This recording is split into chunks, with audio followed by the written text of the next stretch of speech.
yang tidak sesuai dengan keinginanmu, lalu kamu menyombong, maka berapa di antara mereka kamu dustakan dan berapa orang lainnya kamu bunuh. Quran Surat Al-Baqarah ayat 87. Dari potongan hadis, tidak masuk surga siapa saja yang di dalam hatinya ada sedikit kesombongan. Tidak masuk surga selamanya bagi yang melakukan kesombongan yang bertentangan dengan iman secara keseluruhan. Sombong yang tidak bertentangan dengan iman secara keseluruhan, sombong seperti ini tidak menyebabkan pelakunya keluar dari Islam, meskipun bisa jadi itu adalah dosa besar, seperti menghina orang lain atau merasa lebih berjasa daripada orang lain. Sombong tingkat ini membuat pelakunya tidak masuk surga kecuali telah dibersihkan terlebih dahulu. Mengenai ganjaran sombong menjadi dua tingkatan.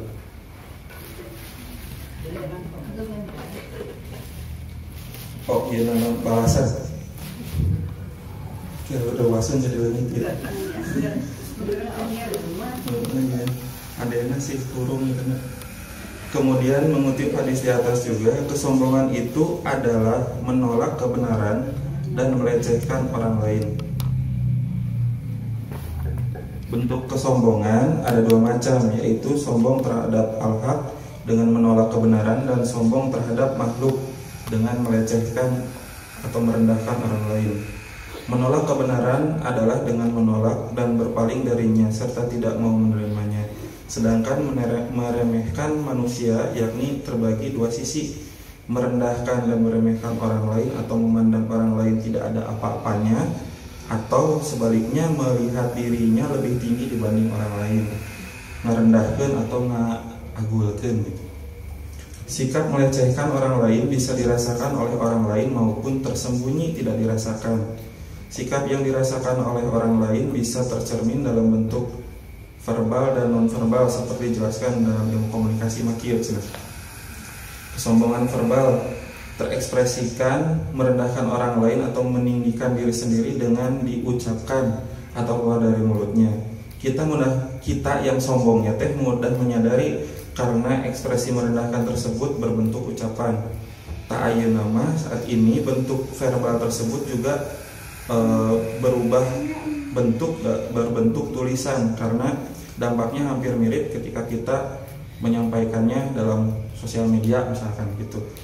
Sombong lisan rada mirip dengan sombong tulisan nama membuat kita karena dalam media online membuat kita bisa berkomunikasi masif meskipun berbentuk tulisan bukan lisan. Contoh sombong lisan, mun ku urang mah pasti lebih halus geura cenah. Damongan teu nurut ka urang, teh diomongkeun gitu sombong teh. Nah, ada juga kesombongan yang sebenarnya tidak diucapkan tapi berbentuk nonverbal. Ekspresi nonverbal lebih samar untuk disadari oleh diri kitanya gitu. Namun bisa jadi lebih nyampe dan lebih tajam pada orang lain. Bentuk ekspresi nonverbal seperti berikut. Misalkan ada bicara nada tinggi, terus aya nada ngalecehkeun gitu. Dari nada bicaranya bisa terasa kesombongannya. Lirikan mata, ekspresi nonverbal teh ngariosna naon tapi ngadelek karaos gitu teh. Ekspresi sombongna tiasa tidinya. Dari nya adituna mah ngajebian bisa eta mah geus nyaan bisa.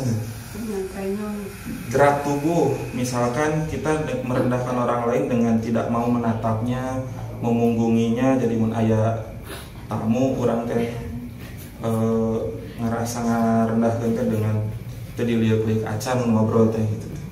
Kahalaman dikitukeun ku pejabat teh gitu, urang calik payeunana teh diliuk-liuk acan. Tidak mau melihat, memalingkan muka atau mengabaikan. Terus sasalaman matana ka atuh ni sami cari pesan teh mah. Jigana kejadian kaseureun teh sasalaman teh ditinggali. Iya teh berlaku umum teh sasalaman teh ditinggali wajah-wajahna acan. Berarti supir sarambung supir. Soalnya teh diliuknya nu mere duitkeun. Teu cinta dunia eta mah dena. Ekspresi wajah, terus penampilan juga tadi, penampilan yang berlebihan dengan rasa ingin lebih dipandang orang lain juga ekspresi nonverbal dari kesombongan. Semua ekspresi ini yang tujuannya merendahkan atau meninggikan diri. Jadi kalau tidak ada niatan maksud merendahkan orang lain atau meninggikan diri mah nyentuh karena sombong atau gitu. Orang mah teu masa emang teu nempoknya tadi sesalaman teh gitu. Mereka berarti walaupun tindakannya sama tapi tidak mengarah ke sana. Dan di samping yang diucapkan atau yang tergambarkan dengan ekspresi nonverbal, ada juga yang suara hati, sikap melecehkan orang lain yang tidak dirasakan oleh orang lain. Kan aya hate mah nepi ka urangna kan kabaturna teh berupa suara hati, seperti dalam hadis di atas kan, yang di dalam hatinya ada sedikit kesombongan. Berarti kesombongan letak mulanya di dalam hati. Perasaan merasa lebih baik dari orang lain atau perasaan melihat orang lain lebih rendah. Hal yang bisa menjadi bahan sombong kan, di antaranya namun di bedah dia mah bisa aya keneh kita maksudnya saya kalantung. Bahan sombong teh naon? Bisa jadi ilmu cenah. Orang yang berilmu dapat tergelincir dalam kesombongan. Dengan ilmunya dia secara objektif lebih tinggi kedudukannya dibanding orang yang tidak berilmu sebenarnya. Secara objektif mah memang lebih pintar, lebih terhormat gitu. Namun sikap si orang yang berilmunya ini yang menjadikan ilmu itu sebagai kesombongan atau ketawaduan. Kumaha pilihan orang boga ilmu teh. Misalnya cenah atuh kitu ibadah teh males diajar sugan. Jadi orang teh ngarasa kusabab lebih berilmu ngarasakan tidak berilmu teh ngerasa lebih rendah gitu. Tak merasa itunya yang menjadi sombong macam. Ibadah juga berpotensi menjadi tergelincir karena kesombongan. Orang yang punya kelebihan dalam ibadah pun mendapat godaan untuk menjadikannya sebuah kesombongan. Misalnya batur mayanya wayah kieu teh pasti keur sararek keneh. Oh, orang mah keur tahajud. Aduh aya gede hate gitu na gede hulu tanah oleh gede hate. Gede hate mah positif nih. Gede hulu meureun. Moal asup peci gitu. Degong ya. Keberuntungan juga bisa menjadi bahan kesombongan atau nasib baik. Ini juga sering terekspresikan dan bisa jadi bukan kesombongan namun rasa syukur. Tah ieu mah keberuntungan teh mun urang dongeng teh ieu teh bisa jadi ekspresi syukur, bisa jadi ekspresi sombong. Namun pada akhirnya hatilah yang bisa menjawab hal ini tersebut syukur atau sombong. Misalnya kurang mah ke testing kuliah teh sekali testing langsung lulus, padahal tuh diajar gitu. Tak eta teh kamana gitu.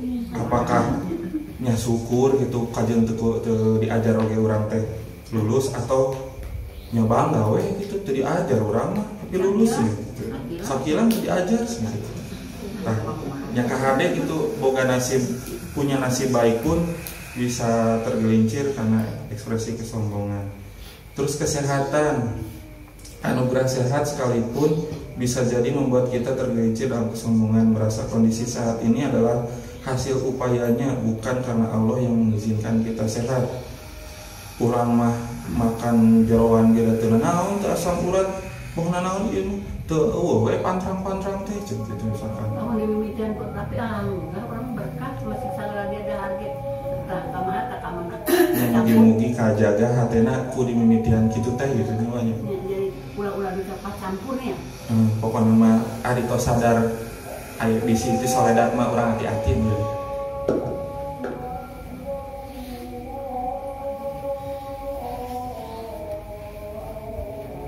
Atau kesehatan teh nu kedah diantisipasi bisa jadi bibit sombong teh tina kekayaan. Ini umumnya menjadi bahan bakar kesombongan. Dengan banyak memiliki kekayaan, merasa memiliki kedudukan yang lebih tinggi. Misalnya cenah sedekah teh atuh mun sakitu mending urang yeuh sakitu cenah. Gede cenah. Atau berikutnya kedudukan atau jabatan ini juga menjadi ujian untuk dijaga agar tidak sombong. Merasa kedudukan lebih tinggi membuat orang merasa berkuasa. Misalnya sing bener ngelayanan teh ieu teh urang boga rumah makan teh jadi mun kelihatan ka warung teh abang nu bogana di balaga gitu urang teh. Nya teh jabatan di warung unggul di jabatan di Pemdanya. Nah, kita tentu ingin terhindar dari sifat sombong. Lalu bagaimana kira-kira caranya? Kita memperbaiki paradigma atau sudut pandang atau pandangan tentang beberapa hal. Pertama, kita punya pandangan kieu. Kita teh bisa salah dan orang lain bisa benar. Nah, punya pandangan seperti itu, dengan memegang pemahaman ini, kita tidak akan memonopoli kebenaran. Jadi benar teh teu urang wae kitu cenah. Bisa wae batur ge benar. Kita punya kesadaran bahwa diri kita pun bisa saja salah dan orang lain bisa saja benar, sehingga memiliki pemikiran yang terbuka, mau mendengar masukan orang lain dan mau memikirkan masukan tersebut apakah benar atau salah. Ya candan tuh benar oke masukan ti batur tetapi santeuna dipikirkan itu benar salahna. Nah, kemudian saat masukan itu dirasa benar, kita mau menerimanya. Sakapeung mah geus disadari benar ge ambung we nurut kasih eta mah gitu. Dengan pemahaman bahwa orang lain bisa saja benar dan kita bisa saja salah, maka kita memandang orang lain teh tidak berada di bawah kita posisinya teh, jadi sama sederajat. Pandangan yang kedua, kita punya pandangan bahwa kita tidak punya hak untuk menilai orang lain. Terkadang kita salah bermain peran gitu. Kita yang tugasnya beribadah malah menilai ibadah dan kelakuan orang lain, sehingga saat menurut penilaian kita orang lain itu salah atau kurang, kita jadi merasa lebih mulia dibanding orang lain. Misalnya atuh si eta mah salat fardu teh tara make salat sunah mani kedul benten batur gitu. Padahal mungkin saja dia punya amalan lain yang biasa dia kerjakan dan kita tidak tahu yang mana kedudukan dia di hadapan Allah teh horeng mah leuwih mulia ti urang gitu. Urang meuntun ibadah nu eta padahal mah kedudukan di Allah mah teu nyaho apa muliaan saha. Namun untuk hal yang jelas-jelas salah mah kita perlu untuk mengingatkan atau memberitahu, seperti saat orang lain melakukan pelanggaran atau perbuatan tercela mah nu sidik-sidik salah mah nya dikelingan bae. Ketiga, pandangan bahwa orang yang paling mulia adalah orang yang bertakwa, patokannya gitu. Orang yang paling mulia di hadapan Allah adalah orang yang bertakwa. Jadi tidak ada kondisi apapun yang kita miliki saat ini yang membuat kita pantas sombong. Boh lebih sehat perasaan teh, boh merasa lebih kaya, boh merasa lebih terhormat, tidak lebih mulia di hadapan Allah mah. Bahkan orang yang bertakwanya sekalipun yang mulia di hadapan Allah tidak menjadikannya punya alasan untuk sombong dengan ketakwaannya sendiri teh. Anu puguh-puguh mulia di hadapan Allah ge tong ngajadikeun ketakwaan teh bahan kesombongan. Tong ngaku-ngaku takwa gitu nya. Kaopat, pandangan bahwa orang yang kita punya pandangan begini. Orang yang hari ini terlihat hina bisa jadi nanti Allah angkat derajatnya dan kita dijatuhkan derajatnya. Melihat kondisi seseorang baik secara ekonomi, pendidikan, kedudukan atau ketakwaannya saat ini dinilai rendah, kita tidak punya alasan untuk merendahkannya, karena masa depan siapa yang tahu. Bisa jadi mereka menjadi orang yang soleh kaharep nama nu ayeuna ku urang disangka kumaha teh. Bisa jadi mereka menjadi orang yang baik dalam ekonominya. Lalu kita diuji dengan kebalikannya gitu. Asa geus jeneng heuk diguling, asa geus soleh kadituna beuki salah. Dengan menyadari bahwa orang yang hari ini terlihat hina bisa jadi nanti Allah angkat derajatnya dan kita dijatuhkan derajatnya, membuat kita berprasangka baik pada masa depan orang lain. Disugan kaharep nama si eta teh jadi hade dan berharap kebaikan untuk masa depan kita mau dijaga, mugi-mugi urang ulah jadi turun gitu. Citra rausan mengetik tetos labi gitu. Kejadian dari CF manten. Semoga ke depan kita dapat terhindar dari sifat sombong ini agar bisa kembali ke surganya. Amin. Semoga diberikan kesadaran untuk menghindar dari kesombongan hati, kesombongan lisan, dan kesombongan perbuatan. Dan juga untuk menghindari sombong itu punya kelapangan hati untuk menerima kebenaran dari orang lain, terhindar dari rasa ingin menilai orang lain, terhindar dari merasa diri lebih mulia, dan juga berprasangka baik pada orang lain bahwa ke depan akan menjadi manusia yang lebih baik. Hapunten tina sagala kakiranganna masalah dokap mati simpuring nuleres dokap mati Gusti Allah. Wabillahi taufiq wal hidayah. Wassalamualaikum warahmatullahi wabarakatuh. Nuhunkeun dikoreksi anu lepatna ti ku Aki Udin sareng diulas anu kirang jelasna, mugi-mugi tiasa janten pamantik tanya jawab. Wabillahi taufiq wal hidayah. Wassalamualaikum warahmatullahi wabarakatuh. Alhamdulillahirrahmanirrahim. Ini ayat patarosan no kiram terapi kenapa ditaroskan no tadi.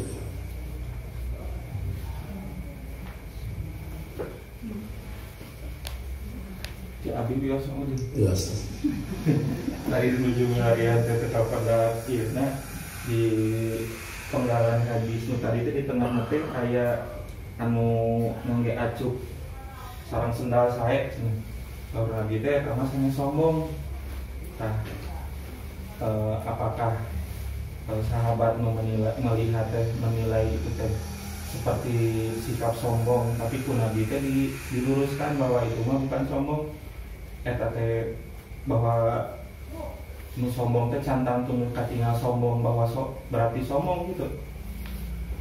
Kumaha teh? Dan dari kurang kemudian warga bilang dan juga itu nih sombong pisan dan itu pada mau nama terboga ada gitu.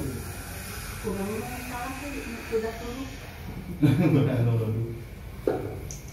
Dina ayat istilah tadi masalah sandang pangan istilahnya. Kata Rasulullah nyebat kama kila fi riwayat kul washrab wal bas wa tasaddaq min ghairi sarafin wala makhilatin. Silakan makan, silakan minum, kul washrab wal bas wa tasaddaq, silakan bersedekah, min ghairi sarafin, jangan berlebih-lebihan boros, wala makhilatin, dan jangan sombong. Di hadis ini ada kata makan, minum, sedekah, hal-hal baik. Makan, minum, hal mubah.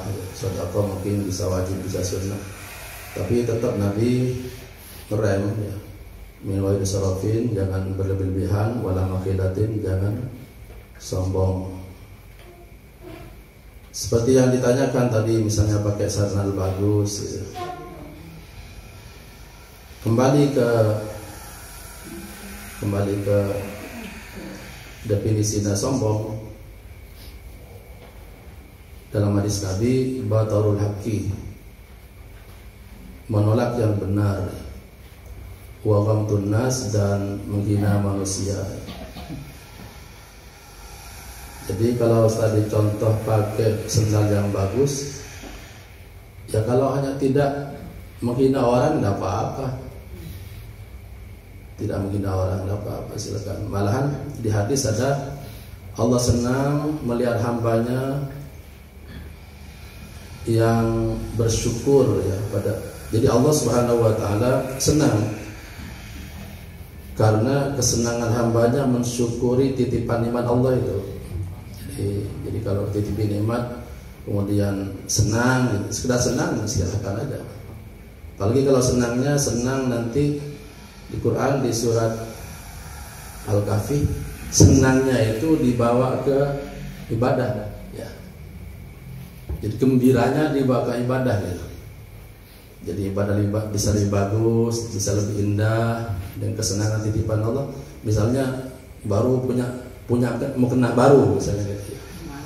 Semangat ibadahnya semangat bagus, dibawa ke ibadah. bukan dibawa menghina ke orang. Kalau begini bisa salah. Tadi mukenahnya bagus, tapi melihat yang lain, misalnya timbul suudon di dia teh kes ya teh eta teh kredit itu kebatur teh. Padahal tidak menghina secara langsung, tapi ada unsur penghinaan. Melihat orang lain itu ya, misalnya sama aja dengan orang lain ya, sama mukenahnya dengan orang lain, tiba-tiba nanti mengunggulkan diri dan yang lain direndahkan. Padahal juga tadi mungkin tidak sesungguhnya ya. Karena hanya berupa dugaan-dugaan gitu ya, perkiraan. Kan belum tentu orang yang mau kena yang sama itu belum tentu kredit, belum tentu. Tiba-tiba di dia teh ya kontan eta teh memang sarua jeung di dia teh ngan eta teh kredit henteu gitu. Jadi urusannya mau kredit mau kontan urusannya ya. Jadi ketika membandingkan dengan orang lain itu hati-hati ya. Takut mengunggulkan kita kemudian merendahkan orang lain. Jadi disombong itu ada merendahkan orang lain. Ya, merendahkan orang lain apapun itu. Kalau berpakaiannya itu menurut pertimbangan begini misalnya tadi katanya memakai sandal bagus gitu kan. Kalau makainya begini ya biasanya suka pengalaman. Iya mereka ke pengawasan ini segala tenu ieu gitu tanya gimana pengawasan tentang gila ya ke undangan ieu. Nah itu membeda-bedakan itu di dalam hati itu timbul rasa ria atau memang untuk menyelaraskan gitu. Bisa malahan masuk akhlak ya, masuk akhlak. Jadi kalau sudah masuk akhlak biasanya pahalanya besar ya. Misalnya saya punya training, punya kaos, saya punya pakaian koko, bukannya saya pilah-pilah kayak tadi. Kalau saya mau sholat, saya pakai koko. Kalau saya mau ke alun-alun, jalan-jalan, pakai training, malahan bagus, bagus malahan. Justru yang nanti tidak berakhlak, walaupun benar kata syariat, tapi tidak berakhlak, nilainya turun. Misalnya tadi training ya, training kan nutup aurat. Saya pakai sholat, kan sah sholat tuh. Sholat pakai training sah. Sholat pakai training karena nutup aurat, misalnya kemudian suci nutup aurat, memenuhi syarat fikih. Fikih itu hukum ya. Jadi hukum itu wajib, bisa sunnah, bisa mubah, bisa makruh, bisa haram. Kalau hanya pertimbangan itu ya maka pahalanya pahala fikih. Di atas fikih itu nanti ada akhlak, ada akhlak. Kesah pakai training kayak tadi itu, pakai training segala macam, pokoknya suci dan itu aurat sah. Tapi langsung pertanyaan, pantas tidak gitu. Pantas tidak. Kalau sudah bicara pantas, maka kembali yang tadi itu pemilahan-pemilahan ya enggak apa-apa. Enggak apa-apa pemilahan-pemilahan. Misalnya sampai saya kalau undangan pakai yang batik. Tapi saya kalau sholat kurang bagus pakai batik karena takut mengganggu gambar-gambarnya ke orang gitu. Bagus. Jadi bagaimana pertimbangan kita, apa ditimbang dengan hukum, apa ditimbang dengan fikih gitu. Hukum atau fikih atau ditimbang dengan akhlak gitu ya. Memang sebaiknya sampai pertimbangan akhlak ya. Paling tinggi ya. Paling tinggi. Kalau sudah pertimbangan akhlak itu biasanya yang segi hukum sudah termasuk ya, termasuk dilakukan untuk aurat juga suci kalau untuk sholat tuh. Tapi juga pantas gitu pantas. Wallahu alam. Takabur itu banyaknya itu adalah perbuatan hati sebetulnya. Perbuatan hati, perbuatan jelek hati, takabur itu. Memang tadi ada yang sampai diverbalkan, dilisankan gitu. Yang dilisankan yang paling jelek itu adalah begini ini, yang paling jelek ini. Minta izin. Puntennya, iya sana sombong. Itu mau sombong sebetulnya itu. Itu yang banyak itu. Itu yang puntennya sana sombong ya teh. Abdi oke itu diajar teh. lulus. Punten ya saya sombong. Nah gitu. Itu menuju sombong gitu teh. Perasaannya dia mau untuk Iya. Banyak itu. Jadi jangan terjebak oleh kata-kata yang diawali seolah-olah baik, tapi setelah itu mau berbuat jelek. Maka perbuatan baik yang kemudian diiringi dengan perbuatan buruk, perbuatan baiknya itu hilang. Bisa sebaliknya kalau di hadis. Kalau di hadis malahan kalau kita merasa berbuat buruk, cepat susul dengan perbuatan baik. Jangan dibalik. Kalau di hadis di Al-Qur'an malahan idfa billati hasan, kemudian ada di hadis Nabi ya, wa'ad bis sayyatal hasanata tamwa. Segera ikutkan kalau berbuat buruk, segera ikutkan kebaikan, sebab kebaikan akan menghilangkan yang buruk. Kalau dibalik justru jadi takabur. Mulai tadi itu awalnya puntennya bagus soalnya itu punten ngangkat itu data, habis bilang punten tak mulai dirusak. Itu banyak yang begitu itu. Fantasi Pak Ustaz, sampai punten habis sana seria aja. Eta baleria tadi, mohon baleria tadi. Jadi nonkan izin baleria sebetulnya. Punten ya sana seria gitu. Gitu. Soal itu teh sampai di masyarakat oke, eta teh seorang aneh di masyarakat teh. Puntennya sadinten enjing abdi punten bisa bade ngagandengan sadinten. Coba bade hajatan tuh, menjadi bade hajatan. Punten bisi kegandengan. Jadi seolah-olah gitu. Puntennya bade nyabok, bener enggak? Kira-kira puntennya abdi bade nenggal gitu. Kira-kira mata. Ya salah gitu mah gitu ya. Salah gitu. Jadi terbalik dari hadis Nabi Muhammad SAW. Kalau di hadis Nabi itu setelah kita berbuat kejelekan, kita sadar, cepat susul dengan kebaikan. Kalau yang kebanyakan terjadi adalah berbuat kebaikan segera disusul dengan kejelekan. Nah, tadi itu. Kalau kejadian yang berbarengan, ya. misalnya orang itu kan udah akrab dengan kita, kena saja itu yang masih dekat itu karena dia sering curhat. Udah curhat itu kan kemana-mana, yang paling banyaknya gibah. Nah kita yang mendengarkan gimana, dikasih tahu, nah apa nggak enak didengerin saya. Jadi pada tidak terima istighfar, terus mau menyelipkan kata-kata yang sekiranya sampai menghindar dari pembicaraan yang tadi itu, yang gibah itu susah. Itu kita udah kalau sudah terjebak seperti itu bagaimana? Nyari alasan ya. Terjebak nyari alasan. Misalnya kita akan keluar dari di ayat Quran tuh, kalau lagi ngomong-ngomong yang mempermainkan agama, kita seolah-olah tidak ada di situ, Kemudian nanti ketika berbicara baik, kita masuk lagi gitu istilahnya gitu ya di Al-Quran tuh. Fi hadisin ghairi hatta yaqudu fi hadisin ghairi. Istilah gitu. Jadi kalau memang terjebak tidak bisa keluar ya seolah-olah kita tidak membela raja. Tapi nanti kalau sudah kelihatan ada baiknya nih, on lagi kita itu, kita lagi bisa nggak apa-apa.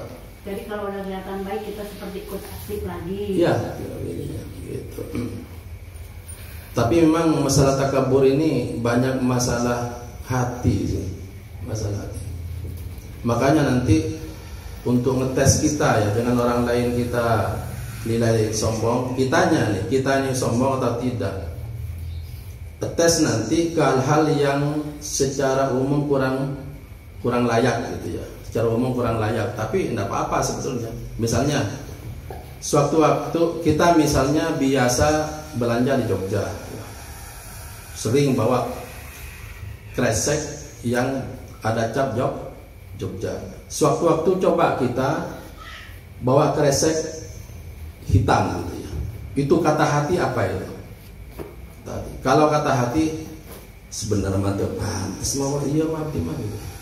Di kudu nama kresek Jogja, itu sombong katanya itu, sombong ya. Makanya sulit sekali ya, sulit sekali. Makanya kalau kita lihat orang-orang soleh kemudian melakukan hal-hal amal yang kelihatannya biasa, sebetulnya mungkin dia sedang berlatih diri ya, gitu ya. Misalnya begini, sering oleh orang misalnya dalam perkumpulan sering ditempatkan duduknya di depan oleh orang itu. Suatu waktu nanti coba duduk di belakang, duduk dengan orang umum di belakang. Nah ketika duduk dengan orang di belakang, hatinya tuh bilang apa? Kalau bilang begini, sebetulnya mas saya mah cek hati depan, terus di dia abdi mah pantas di payung, sombong ya, sangat. Karena apa? Karena merasa lebih dari orang lain, lebih dari orang lain. Mestinya saya di depan. Gitu. Tapi kalau alasannya positif boleh aja ya. Gimana? Seperti ini, saya mah di depan itu karena ingin lebih jelas, ingin lebih fokus, ingin kalau mudah bertanya juga cepat sampai. Jadi diarahkan juga ke hal-hal yang positif. Jadi di depannya itu bukan karena merasa diri pengen ditempatkan di depan gitu. Iya. Ya, makanya itu menjaga hati begitu itu ya, menjaga hati biar tidak merendahkan orang ya. Jadi sebetulnya mau di depan mau di belakang dianggap sama gitu pandang hatinya itu. Yang tidak peranan hatinya ya. Iya, peran hati bukan berarti di depan menunjukkan sebagai diri lebih dari orang lain. Memang sulit yang begitu tuh, sulit gitu ya, menjaga begitu ya. Jadi akhirnya memang harus kembalikan ke agama sih akhirnya, kembalikan. Kalau di dalam urusan duduk segala macam ya umum aja lah, dalam agama kita sama aja, anggap sama saja. Tapi kalau dalam agama beda lagi nanti. Tempat berdiri misalnya. Kalau kata agama memang berdiri depan saf pertama adalah kebaikan, itu kita harus ke depan. Misalnya sholat. Salah lagi kalau kita bisik dikira sombong, oi. Mau alam di pertama hoyong kengker baik. Salah deh kita teh. Nemen. Sebabnya disalahkan ku agama itu mah. Yang di depan itu memang dibenarkan oleh agama, bukan kita yang buat-buat pembenaran gitu ya.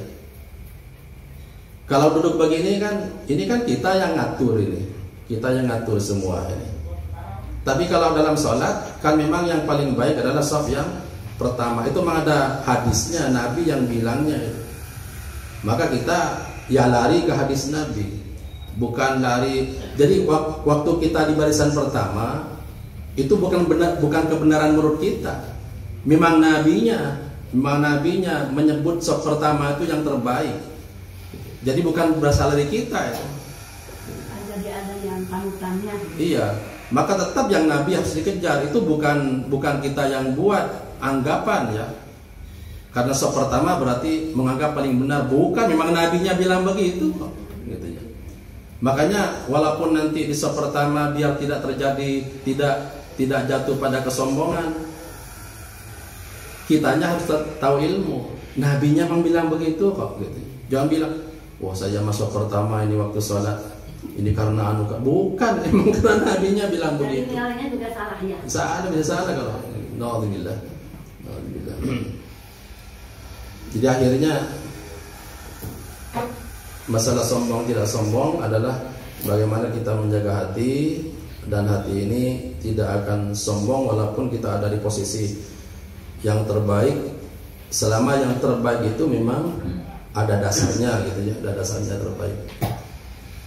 Jadi inti dasarnya kalau kita di posisi terbaik, jangan merasa diri kita gitu ya.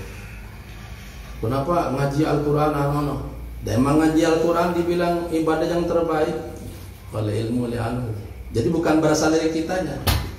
Yang salah itu karena menganggap dirinya itu, menganggap diri itu lebih dari orang lain, menganggap diri orang super, menganggap ini. Kalau anggapan itu memang ada dasarnya agama, kita berusaha ke sana, bukan anggapan kita, ya tidak apa-apa. Gitu ya. Gitu. Ya seperti tadi barisan pertama itu dalam sholat disebut yang terbaik barisan. Memang ada dasarnya, bukan anggapan, bukan buatan alasan-alasan kita. Kan sombongnya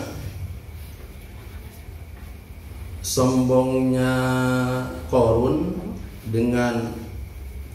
dengan tawaduknya Nabi Sulaiman pun sangat beda. Itu sama-sama kaya ya, sama kaya. Itu beda anggapannya itu. Karena Nabi Sulaiman itu menganggap kenikmatan dari Allah, oleh Allah juga dititipkan untuk disyukuri, untuk dipakai ibadah gitu. Nabi Sulaiman begitu intinya. Kalau Qarun kenikmatan itu diaku dari dirinya dan dipakai juga sekemauan dia untuk pamer maksudnya. Coba kan beda itu. Nabi Sulaiman mengaku nikmat dari Allah, itu bukan dari dirinya yang diakukan nikmatnya itu. Kalau Qarun diakukan dari kehebatan ilmu dia, ilmu Qarun itu beda. Kemudian penggunaan nikmatnya itu, kalau Nabi Sulaiman sadar ini Allah menitipkan untuk sebagai penunjang ibadah, syukur namanya. Kalau Qarun enggak, saya punya kekayaan ini berasal dari hebatnya saya, dan nanti gimana saya aja memakainya. Makanya nanti oleh Qarun itu dipakai kemana-mana, kemewahan itu dipakai untuk kesombongan, untuk bermegah-megahan di depan orang lain itu. Kemana-mana di abring, di apa gitu. Jadi untuk menyatakan dirinya lebih dari orang lain itu, sampai ditampakkan begitu. Kalau Nabi Sulaiman ditampakkan nikmat itu ditampakkan di sedekah. Sama, Nabi Sulaiman royal juga. Royal. Qarun royal dalam gagayaan ditambah. Gagayaan pamer depan orang agar terlihat beda dengan orang lain. Kalau Nabi Sulaiman itu pamer juga, tapi pamernya benar karena sedekah perintah Allah. Di situ Nabi Sulaiman royal. Maksudnya begini. Nabi Sulaiman itu kan kaya, itu banyak menyuguhi orang dengan makanan yang terenak. Makan terenak diberikan ke orang lain. Memberikan ini kan sedekah perintah Allah. Royal itu Nabi Sulaiman. Tapi Nabi Sulaiman untuk dirinya itu makanannya sederhana. Nabi Sulaiman untuk dirinya itu memang untuk sepertinya hikmahnya mengerem dari sifat sombong. Mengapa Nabi Sulaiman, padahal ini Nabi kaya, milihnya sederhana, takut, ada kekhawatiran kalau saya makan, kira-kira akan bahasakan, kalau saya makan istimewa, takut nanti ada orang yang di bawahnya kemudian lebih merendahkan itu. Makanya Nabi Sulaiman milih yang sederhana aja, biar orang lain yang lebih tinggi makanannya kualitasnya. Sebegitu Nabi Sulaiman untuk menjaga kesombongan itu. Gitu ya.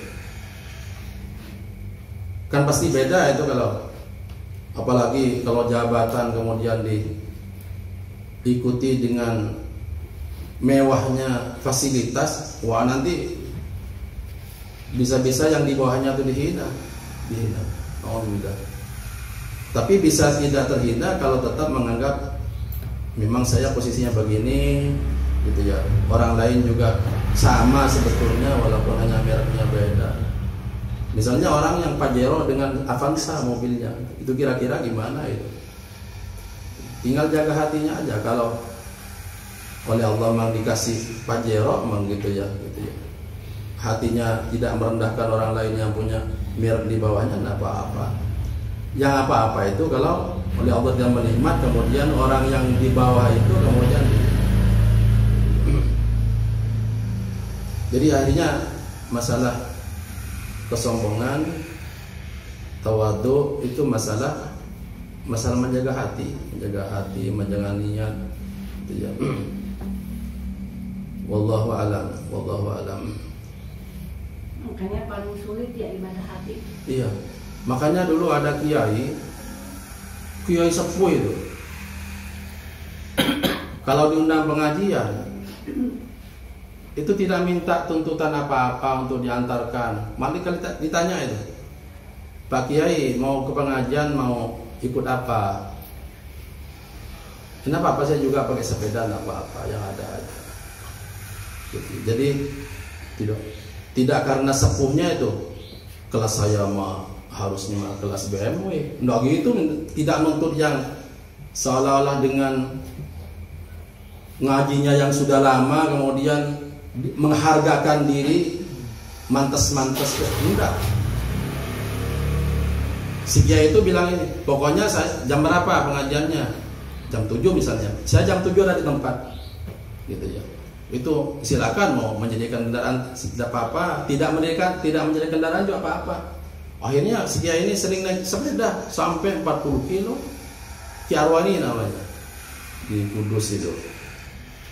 Jadi dengan kedudukan yang sudah lama, kesolehannya itu tidak menghargakan mantas-mantas dengan fasilitas yang gimana gitu ya. Padahal bagi kita tuh, karena Kiai Sapu tuh pantas tuh pakai mau ikut Avanza atau BMW. Saya mah kelas BMW, kuduna gitu teh kurang. Tapi enggak itu. Pokoknya saya jam 7 ada di tempat. Gitu ya. Silakan kalau ada Anda mau menyediakan kendaraan silakan, tidak juga Anda apa-apa. Pokoknya jam 7 saya di tempat.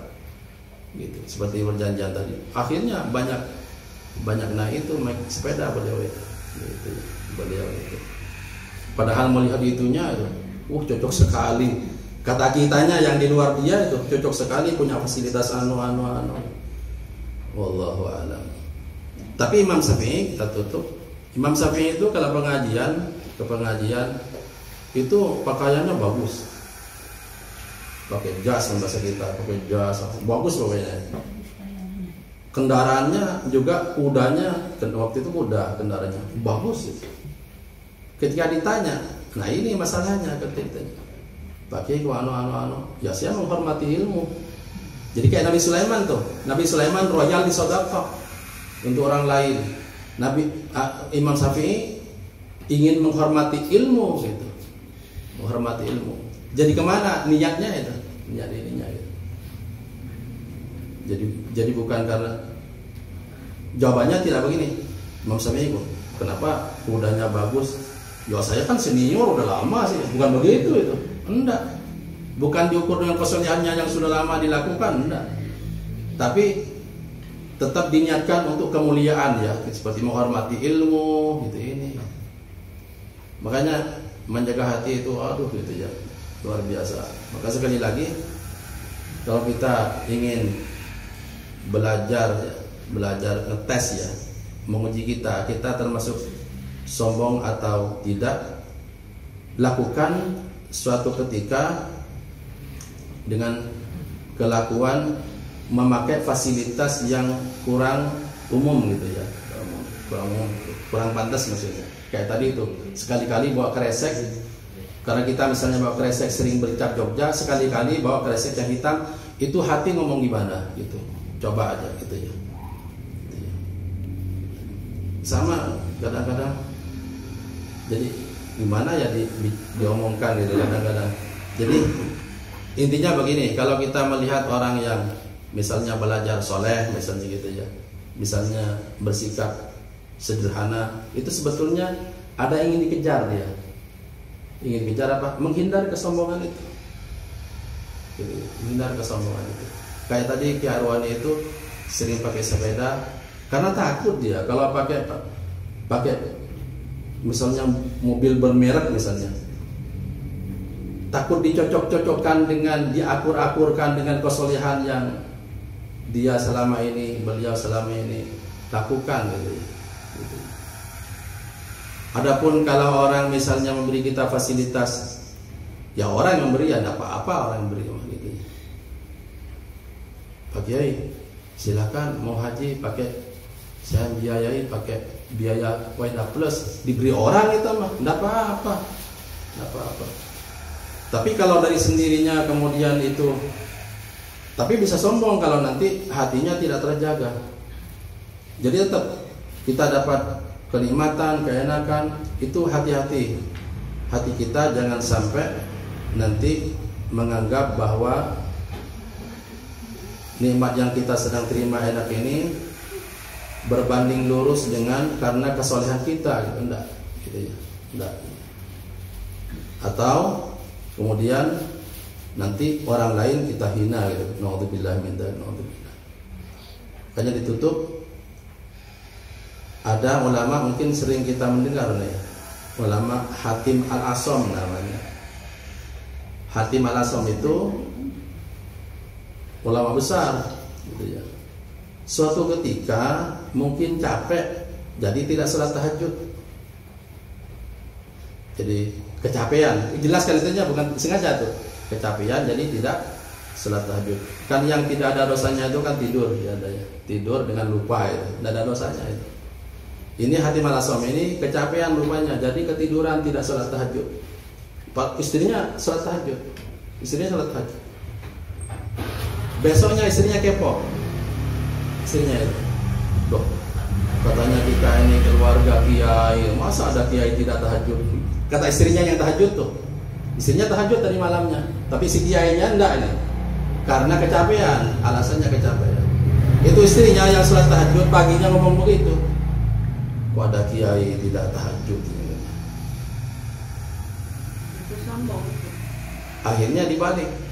Dibalik oleh gitu ya. Banyak orang yang tahajud, yang pagi harinya pahala salat tahajudnya diberikan kepada orang yang tidak tahajud gitu. Kan enjingnya nggak hina gitu ya. Itu penghinaan yang dilakukan istrinya itu menyebabkan pahala sholat tahajud yang tadi malam ditransfer ke suaminya itu. Pindah. Banyak yang begitu itu. Itu dari gibah itu, nanti itu gibah itu. Sayang ya, kayak kata Hatim Al-Asam tuh dibalik kemudian. Sayang banyak orang yang rajin tahajud pagi harinya pahala tahajudnya diberikan kepada orang yang tidak sholat tahajud. Bilang begitu gitu. Udah. Makanya kita kalau melakukan kebaikan itu tetap harus hati-hati untuk menjaganya. Jangan sampai kita meremehkan orang lain. Makanya saya titip sekali ya. Kita ini kan diwarisi pengajian oleh mama. Ya biasa itu pengajian itu bukan untuk membedakan keluarga, bukan. Pengajian ini adalah kewajiban dari Nabi, udah. Mama mewariskan, jangan bilang begini, mendingnya keluarga orang pengajian batur mantuk. Jangan itu, nggak boleh. Kalau ada implik-implik yang neraskan wasiat di mama, neraskan atau amalan mama, kita ongkon bagus meneruskan kebaikan mama. Berarti bukan kitanya yang ini sebenarnya. Kita hanya meneruskan, kemudian untuk ini adalah kewajiban dari Nabi. Udah. Jangan sampai ada implik-implik kemudian orang lain dianggap oleh kita lebih rendah dari kita karena tidak pengajian. Enggak. Jangan. Udah. Kita nuntut ilmu kewajiban dari Nabi. Nabi menyebut thalabul ilmi fardhatun 'ala kulli muslim. Udah kita tahu itu. Kemudian ini juga diperkuat oleh wasiat mama. Itu wasiat bagus gitu. Udah begitu aja. Sampai titik begitu aja. Jangan dilanjutkan. Ngan batur mah entong gitu tak gitu. Entong sama waktu itu nostalgia kebaikan yang dulu juga banyak kadang-kadang dihapus oleh pembicaraan kemudian tuh. Orang menuju kuliahnya gitu misalnya gitu ya. Alhamdulillah orang teh biaya kuliah orang biaya kuliah ya lurus, tidak dibuat jajan, tidak gitu ya. Biaya kuliah lurus seperti dititipkan orang tua, lurus suruh beli buku dibayarkan. Jadi sekarang nasibnya begini ya, nasibnya agak baik lah dibandingkan si eta tak itu hongtong tak itu tabungan tak si bahala no tama biaya kuliah no bahala itu dijadikan neraktir ke bogohna mata kain teh kieu hongtong itu jadi udah yang kita yang sudah berbuat baik meluruskan biaya itu dia silakan bagus itu. Jangan kesininya jangan merendahkan orang lain. Mulai tadi itu yang pembicaraan paling banyak adalah awalnya bicara baik, dalam waktu yang dekat kemudian dihapus dengan perkataan yang buruk itu. Nauzubillah itu. Kadang-kadang ngannya itu, kadang-kadang ngan itu gitu. Ngan saya. Perhatikan juga istilah-istilah anak sekarang yang seperti sepintas kayak nggak berarti. Kalau kita poncuk saudara madil nyepan kudu sepuh pancik budak air jangan kepo urusin aja sendiri kan orang ngurus kebaca ngurus keterangan gitu. Jadi anak-anak itu bicara itu ada benarnya gitu. Kita jangan terlalu usil urusan orang, urusin aja kebaikan sendiri. Tapi kalau menegur, kalau tujuannya menegur ya boleh, malahan amar ma'ruf itu kewajiban. Nah, ketika kita nanti menegur orang lain tuh, itu bukan berarti ingin mengurus orang lain sebetulnya, tapi niatnya itu ingin amar ma'ruf nahi mungkar ya. Gitu. Amar ma'ruf nahi mungkar. Maka nanti caranya amar ma'ruf nahi mungkar kemudian diatur oleh Allah Subhanahu wa taala. Nah, kadang ya kita berniat baik gitu deh. Tapi kadang keluar di aturan Allah, ini keluar aturannya ini. Misalnya gini, di Al-Qur'an surah An-Nahl ayat 125. A'udzubillahi minasyaitonir rajim. Ud'u ila sabili rabbika bil hikmati wal mau'izatil hasanah wajadilhum billati ahsan. Ajaklah manusia ke jalan Tuhanmu dengan hikmah, dengan bijaksana. Kemudian wal mau'izah hasanah dengan nasihat yang baik, dan yang ketiga dengan berdialog ya. Nah, ini cara dari Allah ini. Kadang-kadang kita mau mengajak nih, tapi kadang-kadang karena emosi kita jadi tidak bijaksana gitu. Itu yang ininya. Cara Allahnya baik-baik saja, ngajak tuh, suruh ngajak baik. Nah, kadang-kadang cara yang Allah berikan itu kadang-kadang dilanggar oleh kita. Wallahu a'lam. Ya, mudah-mudahan kita oleh Allah Subhanahu wa taala dijaga dari seperti topik yang sekarang, dijaga diantaranya dari sifat sombong gitu ya. Diantaranya sombong adalah dua ciri kata Nabi, kata Nabi ya, batul haqi, menolak yang benar ya. Menolak yang benar, wa ghamtun nas, dan menghina orang lain. Simbolnya pelaku utamanya tadi iblis menolak sujud, menolak perintah Allah. Kan Allah nyuruh sujud, iblis gitu ya, nggak mau ya. Nggak mau sujud. Kenapa tidak mau? Kemudian objek yang disuruh sujud itu, sujud di situ hormat, dihina lagi. Alhamdulillah, harus mau. Makanya Nabi walaupun disuruh menghadap Ka'bah, karena Allah yang nyuruh mau, walaupun Ka'bahnya batu. Coba, Ka'bah itu batu, tapi Nabi mau menghadap. Sebab yang nyuruh Allah, Subhanahu wa taala gitu ya. Awalnya kan Nabi kiblatnya kan Baitul Maqdis, karena Allah awalnya nyuruh begitu 16 bulan. Setelah itu orang Yahudi sudah agak lunak dengan Nabi, maka kiblatnya tidak disamakan dengan Yahudi. Rasulullah diperintahkan untuk pindah kiblat ke Ka'bah. Yang nyuruhnya pindah juga Allah, mau aja Nabi itu. Walaupun coba kita pikir ya, secara ini ya, tapi kita tidak inginin manusia dengan batu secara kemahlukan itu mulia siapa ya? Mulia manusia. Sebab Allah berfirman dapat khalaqnal insana fi ahsani taqwim. Manusia paling bagus dibandingkan batu. Tapi yang menyuruh menghadap Ka'bah yang dari batu itu, yang nyuruhnya Allah. Maka patuh pada suruhannya ini. Gitu ya. Pokoknya kalau Allah suruh nyuruh udah gitu ya. Wallahu a'lam. Walaupun kita disuruh kepada hal-hal yang mungkin secara akal lebih rendah dari kita. Kayak batu kan lebih rendah, tapi Allah yang nyuruhnya, maka itu jadi mulia. Maka nanti di agama, penutup nih, di agama nanti banyak hal-hal yang tidak masuk akal, tapi akal harus nurut. Tidak logis. Di antara ajaran agama tidak semuanya logis. Sebab logika atau akal harus tunduk juga. Makanya harus tunduk juga. Misalnya gini, coba saya bertanya, debu dengan bedak bagus mana? Bedak. Tapi kalau toyomong pakai bedak, pakai debu. Kan kata tadi bilang debu dan bedak lebih bagus bedak. Itu kata akal lebih bagus dari bedak. Tapi Allah waktu kita tayamum nyuruh pakai apa? Coba menyuruh pakai debu yang kata akal lebih rendah, lebih tidak baik dibandingkan. Makanya di sini Allah nyuruh pakai debu aja. Gitu. Banyak hikmahnya nanti.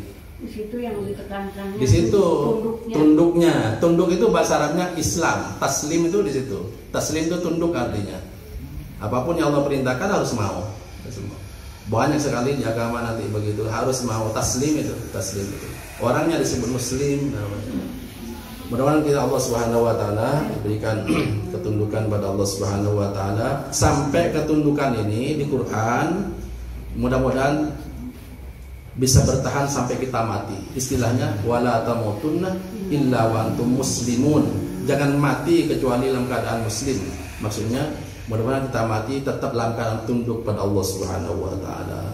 Perkara soleh itu ketika mau mati itu yang diingat adalah kesolehan-kesolehan. Bu Yamka waktu mau meninggal dunia ingat minta air saya bukan air mau minum itu. Saya ingin sholat gitu. Kan ingat pada ibadah itu saya meninggal dunia itu. Tapi nanti ada juga dicontohkan orang waktu mau meninggal itu menyebut nota kwitansi. Ternyata ini pedagang yang sehariannya sampai lupa ibadah. Maka nanti waktu mau meninggal ingat nota di anu kantun saanu dan di anu kantun saanu. Bang meninggal tuh bicaranya begitu. Karena apa kata Nabi? Nanti orang dimatikan seperti kebiasaan di akhir hayatnya. Alamamat alaihi. Makanya kita harus mempertahankan keistiqomahan sampai hari hidup. Mudah-mudahan kebiasaan istiqomah ini mudah-mudahan jadi penutup umur gitu. Waktu mati ingat sholat, waktu ingat gitu. Wallahu a'lam. Subhanakallah bihamdik asyhadu an la ilaha illa anta astaghfiruka wa atubu ilaik. Alimna ma yanfa'una wanfa'na bima 'allamtana. Allahumma hdina wa fikna ila ma huwa khair. Ihdinas siratal mustaqim. Jannibna ya Allah minal kibri. Jannibna minal kibri ya Allah. Subhanakallah bihamdika asyhadu an la ilaha illa anta astaghfiruka wa atubu ilaik. Walhamdulillahi rabbil alamin. Assalamualaikum warahmatullahi wabarakatuh.